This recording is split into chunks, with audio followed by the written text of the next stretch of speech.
자, 201페이지 한번 볼게요. 201페이지.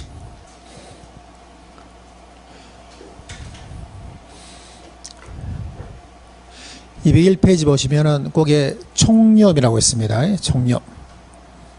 오른쪽에 보니까 출제 빈도가 애분 높죠. 예, 공부할 거는 별로 없는데 출제 빈도는 애분 높아요. 그래서 총념이란 것은 옆에 보니까 체계적 위험 플러스 비체계적 위험이라는 게 있습니다. 체계적 위험 플러스 비체계적 위험. 그럼 체계적 위험이란 것은 뭔데, 또는 비체계적 위험이란 것은 뭔데, 요거 한번 체크해 볼게요. 자, 우리가 A, B, C, D. 자, 4개의 기업이 있다 볼게요. 4개의 기업. 자, 이쪽 회사에 보니까 이쪽에 경영 부진이 왔어요. 그래서 주식이 조금 이렇게 해서 내려가게 됐어. 자, 이쪽 C 회사는, 이 사람은 직원들이 노조 파업을 합니다. 비용이 너무 올라왔어.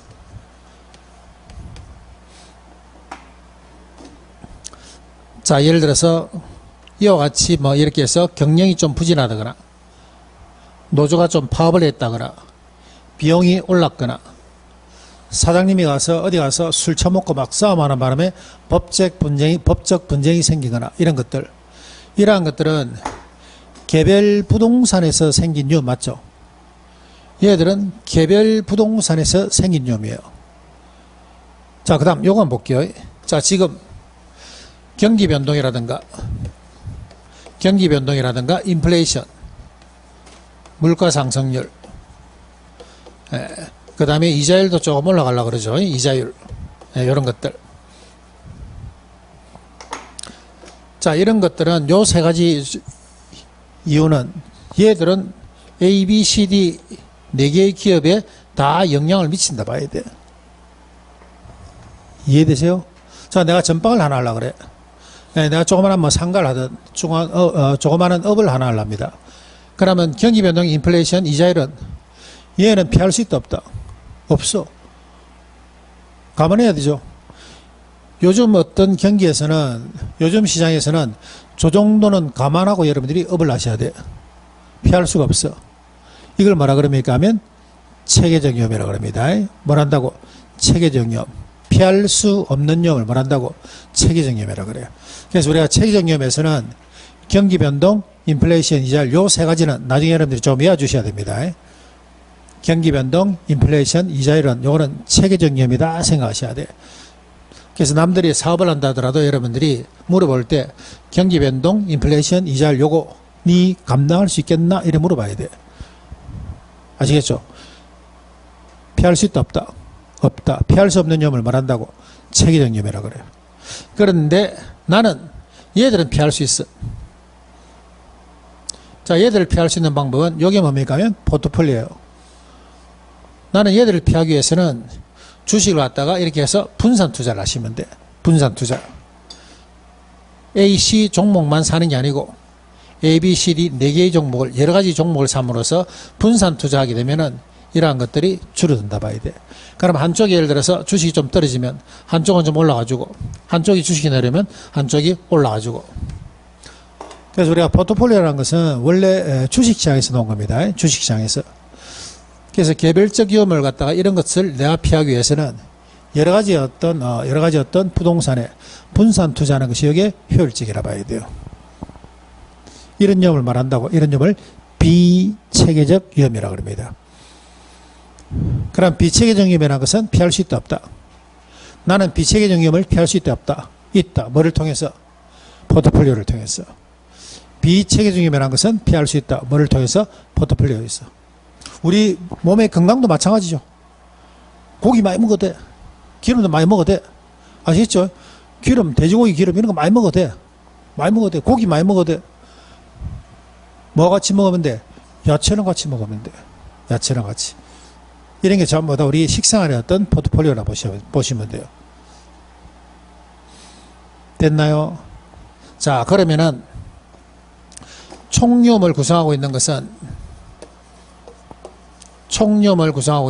얘는 체계적 위험과 플러스 비체계적 위험,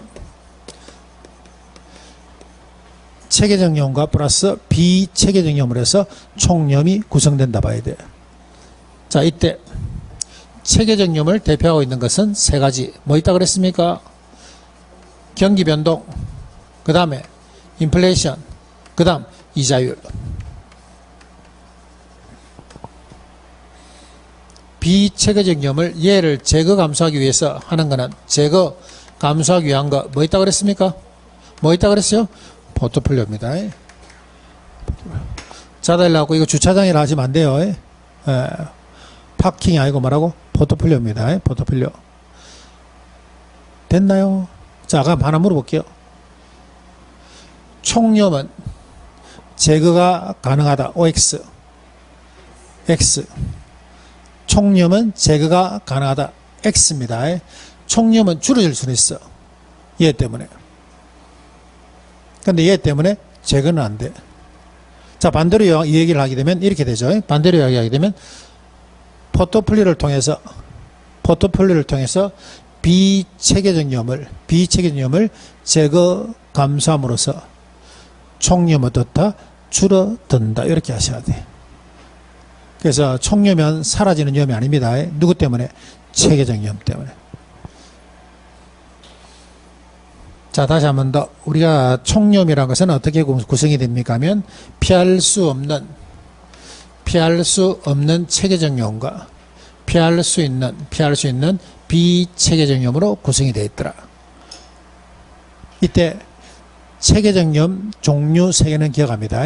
경기변동, 인플레이션, 이자율은 내가 전방을 하든 가게를 하든 기업을 하든 뭘 하든 간에 얘 3개는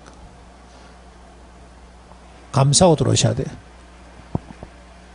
주위에 친구들이 뭘 한다 하더라도 이 3개가 감당되는가 물어봐야 돼. 피할 수 있다 없다? 피할 수 있다 없다? 없다. 얘들은 피할 수 있다. 파업한다. 비용이 없다. 비용이 많이 든다. 그 다음에 법적 분쟁이 생긴다. 이러한 기업들은 이런 것들은 나는 피할 수 있어. 뭐를 통해서? 포트폴리오를 통해서. 그래서 포트폴리오를 통해서 우리가 비체계점을 제거 감소하기 위해서 제거 감소함으로써 총염 얻었다 줄어든다 봐야 됩니다. 됐나요? 자, 이것도 박스만 보세요. 박스만 보시면 되고, 자, 넘겨볼까요? 자, 넘기면은 수익률 나오기 전에 여기 보니까 거기에 207페이지 한번 볼까요? 207페이지. 207페이지 보니까 이러한 위험을 처리하는 방법과 관리하는 방법이 있죠. 207페이지 보니까 이러한 위험을 처리, 관리하는 방법 보이세요? 자, 제일 먼저 뭐 나와요? 처리하는 방법 중에서 제일 먼저 뭐 나옵니까? 에? 첫 번째 뭐 나와요? 207페이지 위험의 처리 방법 중에 첫 번째 뭐 나옵니까? 제외 보이세요? 제외시키는 방법 보이세요? 제외. 자, 두 번째 보수적 예측이란 말 보이세요? 보수적 예측. 세 번째는 위험 조정 할인율.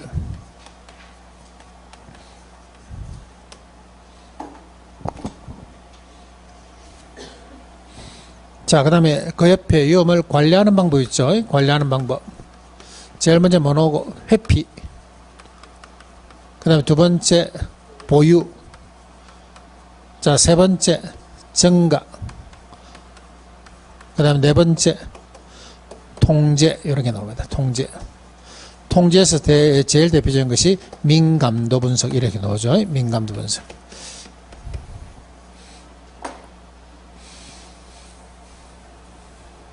자, 이러한 것들이 위험을 처리, 관리하는 방법이라 봐야 됩니다. 처리하는 방법 3개, 관리하는 방법 4개지만 이런 거는 크게 의미 없습니다. 제외, 회피 이것도 똑같은 말이죠. 제외한다는 거나 회피한다는 거나 이거는 똑같아 봐야 돼. 요거. 제외한다, 회피한다는 것은 이거는 진정한 투자가 될 수 없는 거죠. 진정한 투자를 될 수 없어. 이 사람들 어디로 가겠습니까? 이 사람들은 투자하면 어디로 가겠어요? 뭐 정기예금 일로 가겠지. 정기예금이라든가 뭐 국채 이런 걸로 하겠죠. 예, 이런 것들은 진정한 투자가 될 수 없어. 자, 요거 제끼입니다. 자, 보수적으로 예측한다는 것은 요거는 무슨 말인지 하게 되면 보수적으로 예측한다는 것은 자, 예를 들어서 내가 부동산 소장님하고 상담을 합니다. 내가 부동산 소장님하고 상담을 하고 나는 임대용 부동산 하나 사야 돼. 이런 어떤 방 12개짜리 임대용 부동산 요걸 하나 사야 돼. 그럼 임대용 부동산을 사기 위해서는 소장님하고 충분히 상담을 해야 되는데 제일 먼저 물어봐야 될 것이 매출 물어봐야 되겠죠. 그 다음에 비용 물어봐야 돼. 매니저 차지. 자, 임대용 부동산을 활용해 가지고 그러면 수익이 얼마나 합니까 할 때 부동산에 대해서 소장님이 1년에 한 1억 정도는 넣습니다 하면은 나는 어떻게 해야 됩니까? 그거보다는 낮게 잡아야 돼. 그걸 갖더니 보수적 예측이라고 합니다. 소장님이 말씀하시는 것보다는 나는 수익을 어떻게 잡아야 된다고? 낮게 잡아야 돼. 수익은 어떻게 잡는다고? 수익은 낮게 잡고. 비용은 어떻게 해야 되겠습니까? 비용. 자, 이 건물을 유지하는데 메인테너스 차지가 1년에 예를 들어서 소장님이 한 1,000만 원 정도면 충분합니다. 이라는데 나는 그거보다 낮게 잡아야 됩니까? 비용은 높게 잡아야 돼요. 높게 잡아야 돼요. 이해되시죠? 자, 이런 상황을 하더니 보수적 예측이라고 합니다. 뭘 한다고요? 이걸 뭘 한다고? 보수적 예측이라고 해요. 수익은 어떻게 하고? 수익은 낮게. 수익은 어떻게? 낮게. 비용은 어떻게? 높게. 비용은 어떻게? 높게 잡는 것을 보수적 예측이라고 그래요. 자, 위험 조정 할인율이라는 것은 여러분들이 이제 자격증 따게 되면은 제일 관심이 하는 게 또 경매입니다. 경매. 제일 관심이 하는 게 또 경매야. 지금 뭐 울산 요 주변으로 해서 경매 물건이 상당히 많이 나와 있습니다. 자, 이때 자, 경매를 보러 가니까 10억짜리 부동산이 5개 나와 있어. 자, 10억짜리 부동산이 5개 나와 있다는 것은 할인이 몇 프로 된 거예요? 50% 된 거 맞나요? 자, 여러분들이 자격증도 따고 등기부도 이렇게 볼 줄 알고 그 다음에 등기부상에 안 나타나는 유치권 이런 것들도 조금 알고 이러다 보니까 이 부동산은 위험한 부동산이에요. 그래서 나는 10억짜리가 5개 들어온데도 안 들어가. 뭐 때문에? 위험한 물건이기 때문에. 그래서 더 기다려야 되겠죠. 더 기다려야 돼. 그래서 자기 마음속으로 나는 이 부동산이 2억까지 떨어질 때까지 나는 기다리겠다. 자, 10억짜리 부동산이 2억까지 떨어졌다는 것은 할인율이 몇 프로 된 거예요? 몇 프로? 80%. 자, 이게 할인율입니다. 할인율이 높아졌습니까? 낮아졌습니까? 높아졌어요? 낮아졌어요? 높아졌어요. 자, 그래서 우리가 위험한 물건일수록 할인율을 조정해라. 어떻게 조정해라? 상향 조정해라. 위험한 물건일수록 할인율을 어떻게 해라? 상향 조정해라. 그 교과서가 나와 있죠. 기업 그거 돼 있죠. 기업 보시면은 뭐 장래 기대되는 소득을 뭐 어쩌고 저쩌고 하더라도 위험한 투자일수록 208페이지 맨 위에 봤습니까? 208페이지 맨 위에 위험한 투자일수록 찾나요? 208 혹시 잘 못 찾으신 분은 208 맨 위에 기업 장래 기대되는 소득을 현재 가치로 안 할 때 거기 보니까 위험한 투자일수록 요구 수익률을 어떻게 해라? 요구 수익률을 상향 조정해서 거기 보니까 높은 할인율을 적용하는 방법 되어 있나요? 자, 높은 체크합니다. 높은 할인율을 적용하는 방법을 위험 조정 할인율이라고 합니다. 위험 조정 할인율이라고 그래요. 자, 그 밑에 한번 봅니다. 가로 2번에 관리 방법을 보면 보유란 거 보십니다. 보유. 자, 보유에는 어떤 게 있습니까? 하니까 보유에는 거기에 준비금 충당금 돼 있죠.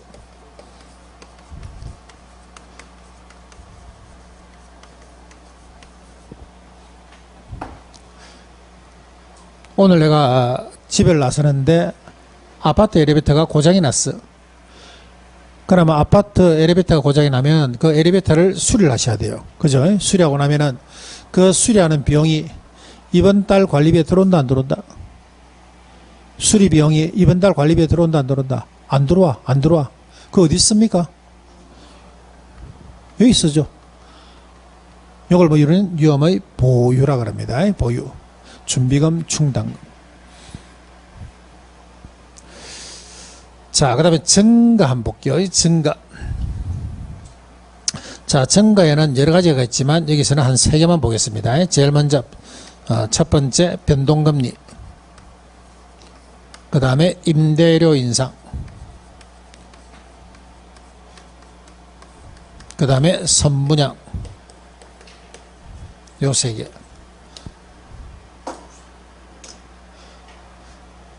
자, 우리나라야 주담대 대출은 우리가 한 75% 이상이 전부 다 뭐예요? 변동금리입니다. 은행에서 여러분들이 주택담보대출하게 되면 70% 5% 이상이 전부 다 무슨 금리라고? 변동금리. 그럼 이 변동금리의 의미는 뭔데 하게 되면 이 변동금리 의미란 것은 은행 자기네들이 갖고 있는 돈에 대한 화폐가치 위험을 누구한테? 사입자, 돈을 빌리는 사람한테 넘기는 거야. 이해되세요? 변동금리라는 것은 대출자 은행이 받아야 될 인플레이션, 화폐가치 위험을 누구한테? 차입자한테 넘기는 게 이게 변동금리야, 변동금리. 이해되세요? 자, 그 다음에 임대료 인상이라는 것은 뭔데 하면 임대료 인상이라는 것은 물론 보유세 부담, 보유세가 인상됐죠. 보유세가 인상됨으로 돼서 임대인이 내야 될 세금 증가 부분 있죠. 임대인이 내야 될 세금 증가 부분을 누구한테? 임차인한테 넘기는 거예요. 이걸 갖더니 증가라고 합니다. 증가. 자, 전 세계 어디에도 없는 선분양. 대한민국은 대부분이 선분양이죠. 근데 여러분들이 외국 나가보면은 이렇게 돼 있죠. 전부 다. 요 옆에다 깃발 딱 이래갖고 여기다가 뭐 세일 이래 돼 있어. 집을 보고 사야 되죠. 집을 보고 사야 되잖아. 근데 우리나라는 뭐 돼 있습니까? 이거야, 이거. 우리가 50년대 6.25 사변 받고 70년대 들어와갖고 제일 걱정되는 게 집이었죠, 집. 그때 지은 아파트는 구조가 똑같아. 복도식 아파트. 부산, 서울 할 것 없이 똑같아. 건설회사들이 돈이 없어갖고 이 설계 도면 하나 가지고 막 아파트를 똑같이 만들다 보니까 우리 옛날에 지은 아파트는 서울뿐만 아니라 울산, 대구 마찬가지야. 부산도 마찬가지지만 똑같이 생겼어, 똑같이. 그래서 우리는 일단은 먹고 사는 게 주목적이다 보니까 아파트 공급을 양껏했죠. 아파트 공급을 양껏하기 위해서는 일단은 아파트를 지어야 돼. 아파트를 지어야 되는데 돈이 없으니까 그걸 갖다가 전부 다 뭐 했습니까? 우리나라는 대한민국은 선분양을 했어요. 원칙은 선분양 이거 해야 됩니까? 안 해야 됩니까? 하면 안 되죠. 원칙은 뭐 해야 돼요? 후분양해야 돼요, 후분양. 그런데 우리 대한민국은 아직도 선분양을 하고 있습니다. 뭐 때문에? 공급 증가 때문에. 아파트 공급 증가 때문에. 그러면 선분양이라는 것은 어떤 의미를 품고 있습니까? 하면은, 자, 건설하고 난 아파트에 대한 어떤 하자보수, 비용 이자 부분을 전부 다 누가 책임져야 돼? 전부 누가 책임져야 됩니까? 수요자가 책임져야 돼. 수요자가 책임져야 돼요. 이해되세요? 건설업자가 책임 안 진다니까. 공급자가 책임 안 져. 누가 책임져야 돼? 수요자가 책임져야 된다니까. 이게 대표적인 뭡니까? 위험의 증가라 봐야 돼. 건설업자가 책임져야 될 어떤 아파트의 하사 보수 부분이라든가 이자 비용, 원금 부분에 대한 부분을 누구한테? 수요자한테 넘기는 것을 선분양이라고 합니다. 선분양. 이걸 선분양이라고 그래요. 울산은 아직까지도 전부 다 100% 선분양이죠. 부산 가면은 후분양이 한 번씩 있습니다. 광안대교 앞에 있는 그 대연동에 있는 아파트들은 후분양이 좀 있어요. 그래서 우리가 후분양을 정부에서 못하는 이유는 뭐 때문에? 후분양을 하게 되면 공급이 안 돼. 후분양에서 들어올 수 있는 건설회사가, 시공사가 몇 개 있겠어요. 지방업체는 아예 안 된다니까. 이런 걸 하더니 위험의 증가라고 합니다. 됐나요? 그래서 변동금리는 누구한테서? 대출자 은행이 누구한테? 차입자한테. 얘는 누구한테? 임대인이 누구한테? 임차인한테. 얘는 공급자가 누구한테? 수요자한테. 다 넘기는 거야, 위험을. 그걸 가지고 위험의 증가라 그럽니다. 그리고 여러분들 뭐 주위에 있는 보험, 하청 리스 이런 거 있죠. 보험 들고 하청 리스 드는 것도 이것도 다 우리가 위험의 증가라 봐야 돼요.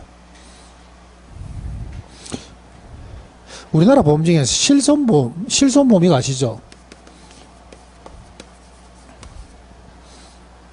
실손보험. 이게 좀 잘못됐다 생각 안 들어요? 우리가 자동차는 수리하고 나면은 정비사가 보험회사다가 그냥 돈 바로 받잖아. 우리는 신경을 안 쓰잖아요. 근데 아직 실손보험은 이거는 왜 굳이 우리가 청구서 받아갖고 수수료 주가면서 그거 떼가지고 우리가 전산으로 입력시켜갖고 이래 하는지 모르겠어. 이것도 자동차 보험처럼 돼야 됩니다. 자동차 보험처럼 되고 우리가 예를 들어서 병원 가서 진료받고 나오면은 자기 부담 부분만 내고 나면 나머지는 전부 다 어디로? 절로 넘겨야 되죠. 보험회사 쪽으로. 근데 이거 보면은 막 병원에서는 또 뭐 떼야 돼? 발급증 떼려면 또 돈 줘야 되죠. 10,000원인가 20,000원 또 주고 그거 받아야 돼. 받고 우리가 전산에 입력시키고. 잘못됐어요. 자, 그 다음에 통제 한번 볼게요. 민감도 분석. 대표적인 것이 민감도 분석입니다. 민감도 분석. 자, 나는 퇴직을 하고 나서 퇴직금 가지고 오뎅바를 하나 합니다. 오뎅바. 겨울에 좋죠. 예, 오뎅바. 자, 오뎅바를 하나 하려면은 첫 번째 오뎅 장사를 할 수 있는 조그마한 어떤 상가 하나 얻어야 돼요. 임대료, 원리세 이런 것들. 그 다음 원료 오뎅 들어가야 돼요. 오뎅. 오뎅이가 들어가야 돼요. 알바 있어야 돼요. 알바. 예. 각종 세금이 있어야 되고. 그 다음에 여러 가지 부식 재료 있어야 돼요. 자, 그래서 우리가 민감도 분석이라는 것은 민감한 부분을 터치함으로써 수익성이 어떻게 변하는지를 체크하는 것을 우리 민감도 분석이라고 합니다. 자, 임대료, 오뎅, 그 다음에 알바, 세금, 각종 부식. 장사하다 보니까 장사가 안 돼. 수익성이 떨어집니다. 그럼 여러분들이 한 개 손을 대야 되겠죠. 막 알바 쫓아내고 집에 있는 뭐 신랑 보고 놓으라든지. 이 하나를 빼버립니다. 그 다음에 오뎅도 뭐 예를 들어서 뭐 부산 어묵 좋은 데서 말이야 쓰다가 조금 질이 떨어지고 가격이 좀 저렴한 다른 데 오뎅을 씁니다. 이런 것들. 민감한 부분을 터치함으로써 수익성이 어떻게 변하는지를 체크하는 걸 말한다고 민감도 분석입니다. 민감도 분석. 통제 방법의 대표적인 방식이라 봐야 돼요. 자, 교재 한번 볼까요?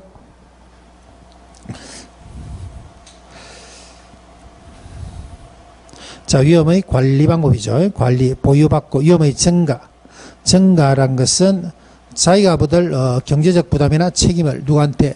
제3자한테 넘기는 거죠. 통제에서 대표적인 것은 민감도 분석. 오른쪽에 한번 볼게요. 오른쪽에. 자, 오른쪽에서 1번만 체크할게요. 1번만. 투자 수익에 영향을 줄 수 있는 투입 요소. 209페이지입니다. 209페이지. 209페이지 그 박스 위에 맨 위에 보시면 민감도 분석 1번만 체크합니다. 1번만. 투자 수익에 영향을 줄 수 있는 투입 요소를 변동할 때 투자의 결과치죠. 결과치가 어떠한 영향을 받는가를 파악하는 방법을 말한다. 민감도 분석.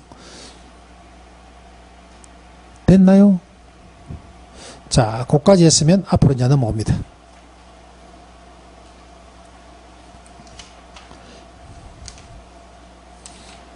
앞으로 넘어오셔갖고 이번에는 수익 봅니다. 페이지 202페이지.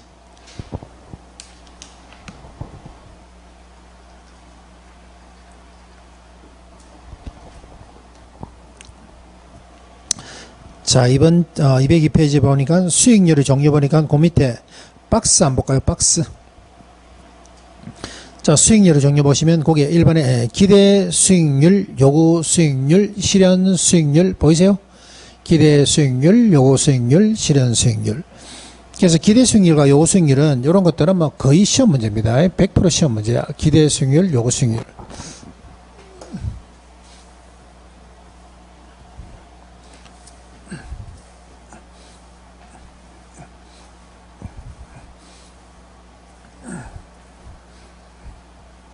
자, 수익률 들어가기 전에 우리가 앞에서 공부했던 것을 잠시 한번 읊어볼게요. 자, 우리가 위험에 대해서 공부했습니다. 위험과 수익에서 일단 처음에 우리가 용어 정리했어요. 용어 정리. 기대 수익률과 평균은 뭐라 그러고, 수익, 분산과 표준 편차, 변이계수는 뭐라 그러고, 위험. 위험에서는 우리가 세 개 했습니다. 세 개. 위험의 종류, 총위험, 그 다음에 처리 및 관리 방법. 위험의 종류, 그 다음에 총위험, 처리 및 관리 방법. 위험의 종류에는 뭐 있습니까 하면, 위험의 종류에서는 사금법인류 있죠. 사업상, 금융, 법적, 인플레이, 유동성위험. 사금법인류, 사금법인류. 총위험에서는 우리가 두 가지 했습니다. 체계적 위험과 비체계적 위험. 피할 수 없으면 체계적, 피할 수 있으면 비체계적 위험. 이때 피할 수 있는 방법은 포트폴리오. 자, 그 다음에 위험을 갖다 우리가 처리하고, 위험을 갖다가 처리하는 방법이 있죠. 제일 먼저 뭐 회피라든가 제외는 진정한 투자가 아니야. 이 사람들은 투자를 어디로 하는 사람들이에요? 정기예금, 국채일로 가는 사람들이야. 이 사람들은 진정한 투자가 안 돼. 자, 그럼 우리가 배운 것은 제일 먼저 보수적 예측 배웠습니다. 자, 보수적으로 예측한다는 것은 수익은 어떻게 하고, 수익은 소장님이 얘기한 것보다 수익은 어떻게 하고, 낮게. 위험은 어떻게 하고, 높게. 수익은 낮게, 위험은 높게. 위험 조정 할인율 배웠어. 위험한 물건일수록 할인율을 조정하는데 높게 조정해야 됩니까? 낮게 조정해야 돼요? 높게 조정해야 돼요. 자, 그 다음에 위험을 보유하는 방법 배웠죠. 보유.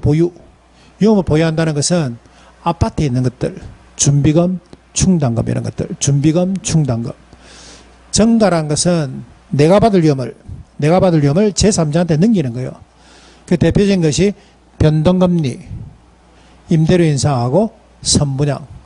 변동금리는 대출자 은행이 받을 위험을 누구한테? 차입자한테 넘기는 거예요.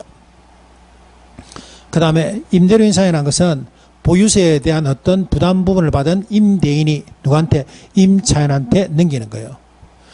그 다음에 선분양이라는 것은 공급자가 받아야 될 어떤 아파트 하자보수라든가 이자, 원금 부분, 비용 부분을 누구한테? 수요자한테 넘기는 것을 갖다 우리는 선분양이라고 합니다.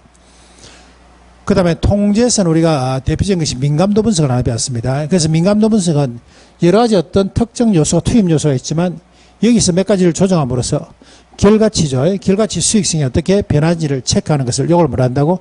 민감도 분석이라고 했습니다. 됐나요? 여기까지가 위험입니다. 위험. 자, 지금부터 이제 수익 한번 볼까요? 자, 수익은 세 가지. 기대 수익률. 그 다음에 요구 수익률. 기대 수익률과 요구 수익률과 그 다음에 실현 수익률.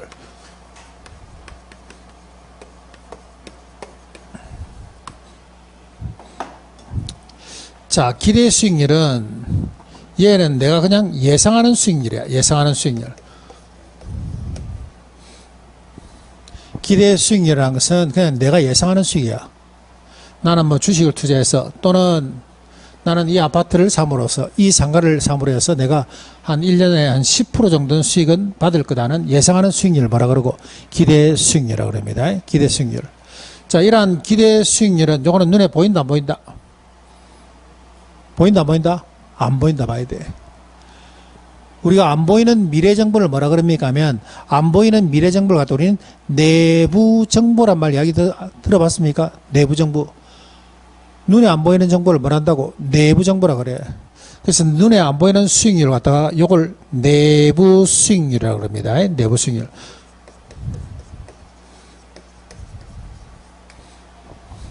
그 다음에 요구 수익률이라는 것은 요거는 뭡니까 하면 요거는 최소한의 수익률이에요.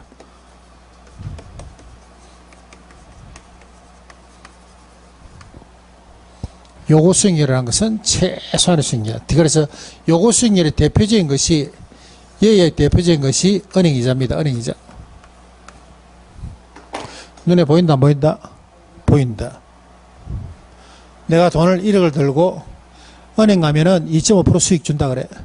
그럼 1년 후에 수익이 눈에 보여. 이런 게 요구 수익률. 나는 은행 안 가고, 자, 우리 친정엄마한테 오늘 1억 빌려준다 그래. 그러면 친정엄마가 나한테 5% 준다 그래. 여기 뭡니까? 최소한의 수익률, 요거 수익률이라 봐야 돼. 시장에 있는 여러 가지 어떤, 금융 동원 방법 중에서, 시장에 있는 여러 가지 금융 동원 방법 중에서 자기가 얻을 수 있는 최소한의 수익률을 뭐라 그럽니까? 요구 수익률이라 그럽니다. 은행 가면 2.5%를 받는데 나는 이 금융권을 좀 다녀야 되겠어. 이 금융권을 조금 돌아다니다 보면 하다못해 0.5%는 더 받을 수가 있어. 이해되세요? 요구 수익률은 사람들마다 각각이 전부 다 다르다 봐야 돼. 자, 이때 투자가 채택이 되려면 기대 수익률이 무조건 요구 수익률보다 커야 됩니다. 자, 예를 들어서, 자, 은행 가서 이금융권 갔어. 이 금융권 가서 3% 수익을 받으려고 하는데,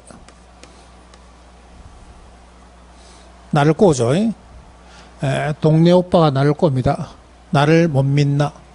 제주도에 이번에 땅 사가지고 이번에 수익형 부동산을 지었는데, 최소한 니한테 5% 이상은 수익은 간다. 그러고 등기도 네 이름으로 해줄게. 등기도 내 이름으로 되고 5% 이상 수익 준다니까 당연히 기가 쏠깃하죠. 그게 무슨 수익률입니까 하면 기대 수익률이야. 그래서 여기에 가려는 돈이 어디로 갑니까? 그쪽으로 가죠. 이해되세요? 그래서 여러분들이 투자가 이루어지는 것은 항상 뭐보다 크면은 기대 수익률이 뭐보다 크면 요구 수익률보다 크면 투자가 이루어진다 봐야 돼요. 됐나요? 실현 수익률은 투자 채택 여부하고 상관이 없다. 상관이 없다. 투자 채택 여부하고 상관이 없다. 없다. 됐나요? 자, 내가 물어볼게요, 그러면. 자, 1억을 들고 있는 A씨가 은행에 가려고 그래요. 뱅크 갑니다. 뱅크. 이어가지고 3% 수익을 얻고자 합니다. 자, 이 3% 수익이라는 것이 이게 뭐가 됩니까 하면 요구 수익률이야. 자, 그렇게 해서 있는데, 자, 오빠 못 믿나 이렇게 해서 수익형 부동산으로 가면은 7% 수익이 난다 그래. 해운대 바닷가 비치가 쫙 보이는 이런 어떤 오피스텔. 자, 레이던스 하나 사가지고 그렇게 해서 하게 되면 수익이 아무래도 한 7% 이상은 난다. 이게 뭐가 됩니까? 이렇게 기대 수익률입니다.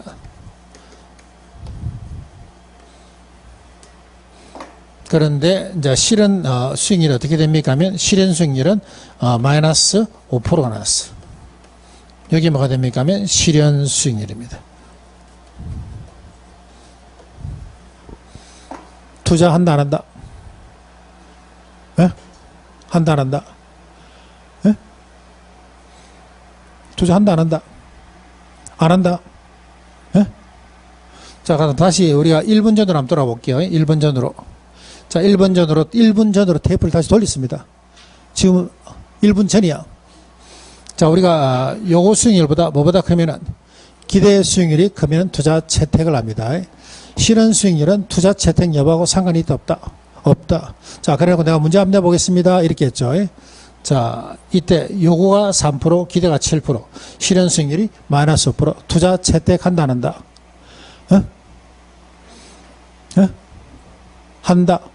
한다. 이해되세요?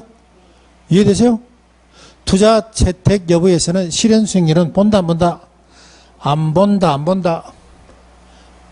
뭐가 뭐보다 크면은, 기대가 뭐보다 크면은, 요구보다 크면 투자가 항상 채택된다 봐야 돼. 이해됐습니까? 예? 자, 교과서 한번 볼게요. 자, 203페이지 맨 위에 기대 수익률 한번 볼게요. 기대 수익률. 자, 의의해놓고 밑에 보니까 그게 예상 수익률 개념 보이세요? 예상 수익률에 예상 동그라미 치시고, 그 다음에 오른쪽에 내부 수익률에 내부 동그라미 칩니다. 내부.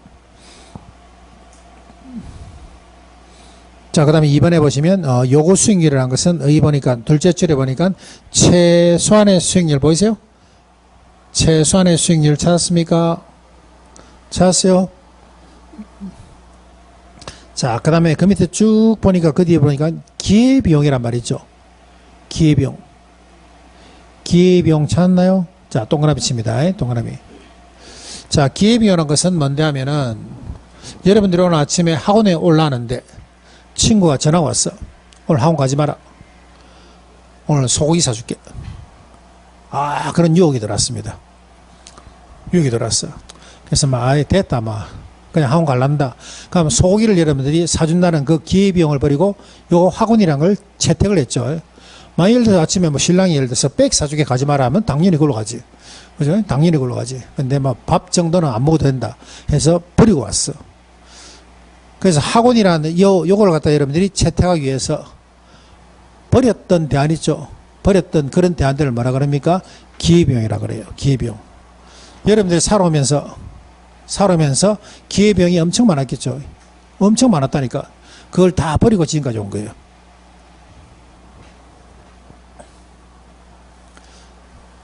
그래서 우리가 기회비용이란 것은 하나가 채택되기 위해서 버려지는 최대한의 어떤 대안을 말한다고 그걸 갖다 우린 기회비용이라고 합니다.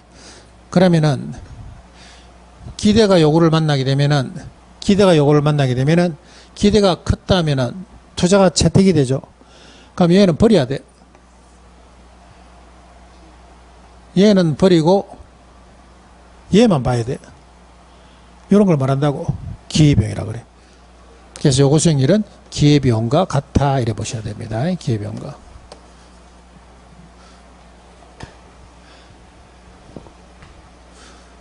맛있는 삼계탕 하나 사준다는데 삼계탕 사준다면 참 고마운 거죠. 삼계탕 지금 갈라는데 전화 와갖고 불고기 사준다 그래. 암소갈비. 그러면 삼계탕 버려야 되죠. 버려야 돼. 할 수 없는 거야 그거는. 우리 자본주의 국가에서는 할 수 없어. 버리고 암소갈비집으로 가야 되죠. 그걸 말한다고 기회비용이라고 그런다니까. 자, 그래서 우리가 요구 수익률 박스 한번 볼게요. 이 박스.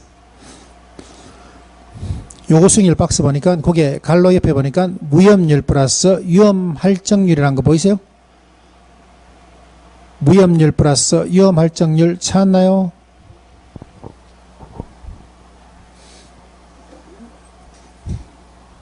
자, 이러한 요구 수익률은 어떻게 구성이 됩니까? 한번 볼게요. 무위험률에다가 플러스 위험할정률로 구성이 됩니다.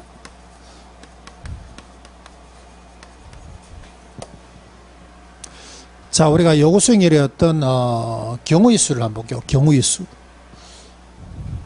자, 1억 현금이 있다 생각하고, 자, 1억 현금을 갖다가 A, 자, B, C한테 줬다 볼게요.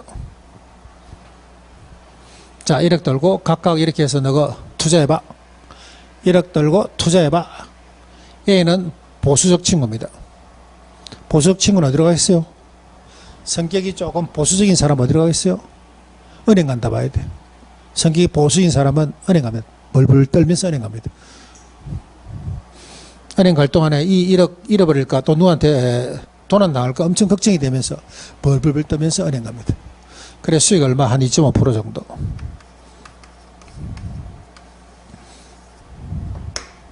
자, 2.5%의 어떤 은행 이자는 얘는 위험이 있다 없다? 위험이 없어. 위험이 없어요. 1년 딱 지나고 나면 통장에 2.5%가 딱 꼽혀. 이런 위험을 뭘 한다고? 얘를 갖다 뭘 한다고? 얘를 무위험률이라고 합니다. 근데 B라는 친구는 좀 부지런하죠. B라는 친구는 조금 부지런해. 자, 이 친구는 이금융권으로 간다 그래. 이금융권으로 가가지고 2.5% 수익보다는 자기는 하다못해 플러스 0.5%라도 더 받아야 되겠대. 그러면 2.5%까지는 요게 무위험률이지만 0.5% 여기 뭡니까 하면 얘가 여기 뭐가 돼요? 위험할정률이라 봐야 돼요. 이런 경우도 있겠죠. 자, 그 다음에 자, C라는 사람은, 이 사람은 개발업자한테 투자합니다. 최소한의 수익률. 수익을 갖다가 5% 준다 그래. 자, 그럼 5% 안에는 어떻게 구성이 됩니까? 그러니까 무위험률은 2.5%가 있고, 얘는 위험할 수 있는 위험한 위험이 또 2.5% 있다 봐야 돼.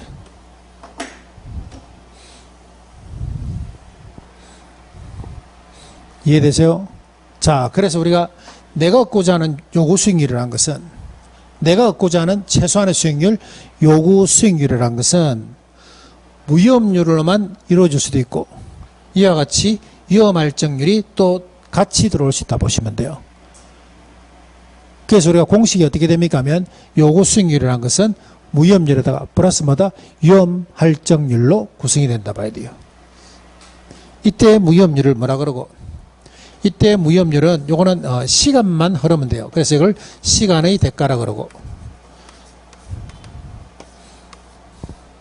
자, 그 다음에 여기서 2.5%라든가 0.5%를 더 얻을 수 있는 것은 요거는 위험의 대가라 봐야 돼요.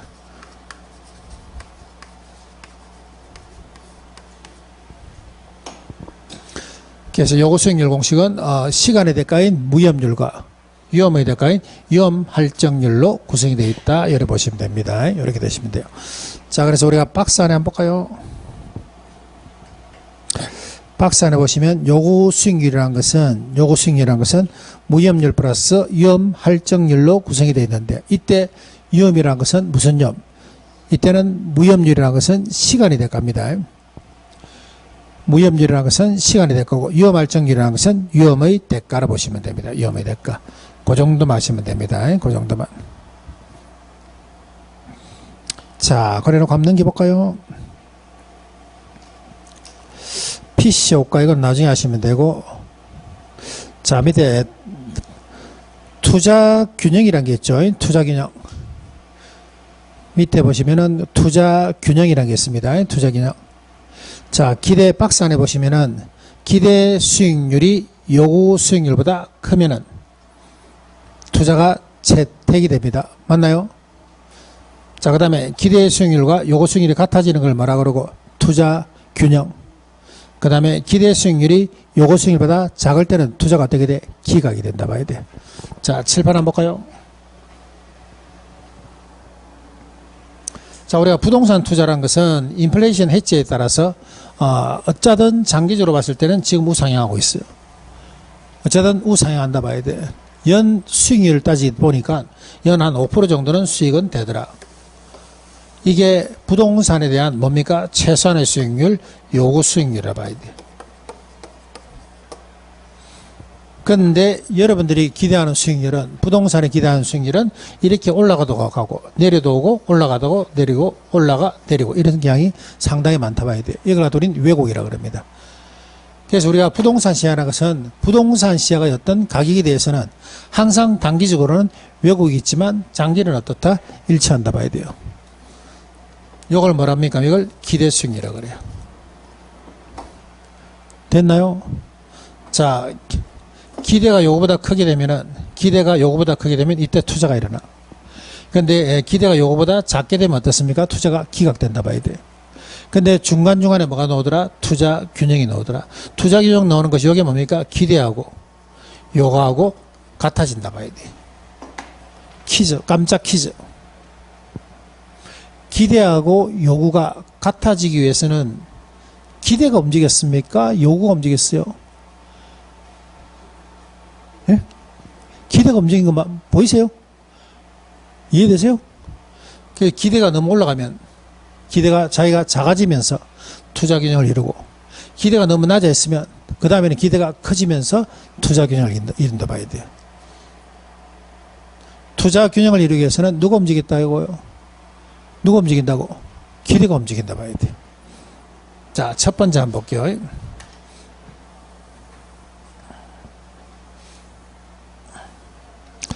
자, 첫 번째 기대가 요거보다 큰 경우입니다. 이때는 투자가 어떻게 돼야 돼요? 투자가 채택이 됩니다. 자, 이렇게 해서 기대가 요거보다 커지는 요즘에 채택이 되는 거 맞죠? 이때 투자가 일어난다 봐야 돼요. 이해되세요? 자, 이렇게 해서 투자가 일어나면 기대치가 확 올라가게 되면 나중에 기대 수익은 기대치는 어떻게 됩니까? 떨어진다 봐야 돼. 기대치가 확 올라가게 되면 나중에는 기대치가 어떻다? 떨어진다 봐야 됩니다. 맞나요? 자, 칠판 한번 볼게요. 자, 기대가 요거보다 컸습니다. 기대는 높고 요거는 낮기 때문에 투자가 일어난다 봐야 돼요. 투자 균형을 이루기 위해서는 기대가 낮아져야 되는 거 맞나요? 맞아요?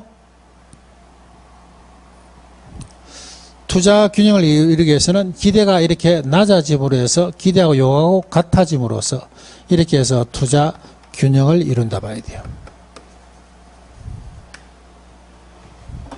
자, 두 번째. 자, 이번에는 기대하고 요구 사이에서 이번엔 요구가 커졌어. 기대가 작습니다. 자, 요구가 크다면은 이때는 투자가 기각이 돼요.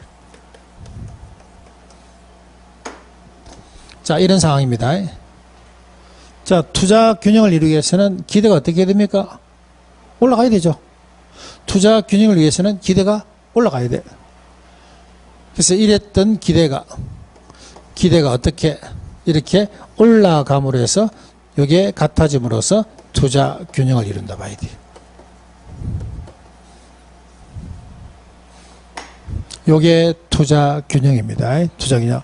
그럼 여러분들은 투자 균형에 대해서는 누가 움직인다는 것만 아시면 돼요. 누가 움직였습니까? 기대가 움직인다 봐야 돼. 자, 교재 한번 볼까요? 자, 오른쪽에 1번 기대 수익률이 요구 수익률보다 큰 경우죠. 큰 경우. 자, 박스에 다른 거 보지 마시고 그게 기대 수익률이 점차 마음으로써 하락함으로써 하는 말 보이세요? 페이지 205페이지 맨 위에 기대 수익률이 점차 마음으로써 하락함으로써 보이세요? 이겁니다. 이거 기대가 점차 마음으로써 하락함으로써 투자 균형을 이룬다 봐야 돼요. 자, 그 밑에 동그라미 2번. 자, 이번에는 기대가 요구 수익률보다 작은 경우죠. 작은 경우. 이런 경우입니다. 이런 경우. 기대가 뭐 해야 됩니까? 점차 뭐 해야 돼요? 일어나야 돼. 기대가 뭐 해야 된다고? 상승함으로써 투자 균형을 이룬다 봐야 돼요. 자, 요게 투자 균형입니다. 투자 균형. 자, 요까지. 자, 좀 쉴까요?